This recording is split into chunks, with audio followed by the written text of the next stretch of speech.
Once upon a time, in a small rural village nestled between green hills and vast farmlands, lived a young farmer named Arlo. He inherited a small patch of land from his father, a humble farm passed down through generations. The soil was rich, but the challenges that came with it were numerous. Arlo was determined to make the land flourish, but life had other plans.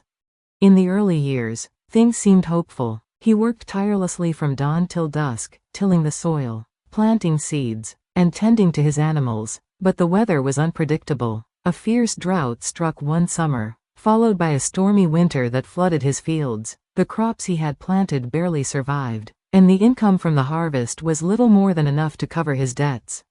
Despite the setbacks, Arlo refused to give up. He borrowed a few books on agriculture and learned about crop rotation, water conservation, and new farming techniques. He experimented with different methods. Even when his neighbors mocked his ideas, they had stuck to traditional ways, and many believed Arlo's new approach would never work. Months passed, and slowly but surely, his efforts began to pay off. The following year, he planted drought-resistant crops, dug irrigation channels to prevent flooding, and used compost from his animals to enrich the soil. His land, once dry and barren, started to show signs of life again. But just as things began to improve, tragedy struck. A deadly disease swept through the village, claiming the lives of several people, including Arlo's mother. The young farmer found himself not only grieving the loss but also caring for his younger siblings. His heart heavy with sorrow, he almost considered abandoning the farm altogether. But his mother's words echoed in his mind, "A farmer's strength is in the earth, and in his heart."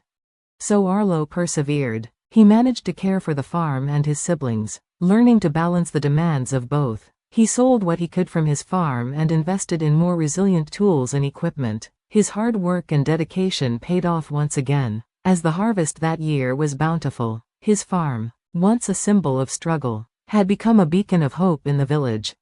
The following seasons brought more challenges, floods, pests, and unforeseen setbacks, but Arlo faced each obstacle with resolve. He expanded his knowledge further, experimenting with new crops and technologies, and started to share his discoveries with other farmers in the area. Over time, he became a source of inspiration, teaching his neighbors how to work together and rise above adversity. Years passed, and Arlo's farm grew into one of the most successful in the village. His perseverance and unwavering determination not only transformed his own life but also helped revitalize the entire community. When asked what his secret was, Arlo would simply smile and say, "The earth gives, but it also takes. The key is to never stop working with it, no matter how hard the storms are. If you keep planting seeds, even in the hardest times, you'll see them grow." And so, Arlo's legacy lived on, not just in the crops he grew, but in the spirit of resilience and hope he instilled in others. He had faced loss, hardship, and countless challenges, but he never gave up. His journey proved that with hard work, determination, and a little faith, even the most difficult paths could lead to success.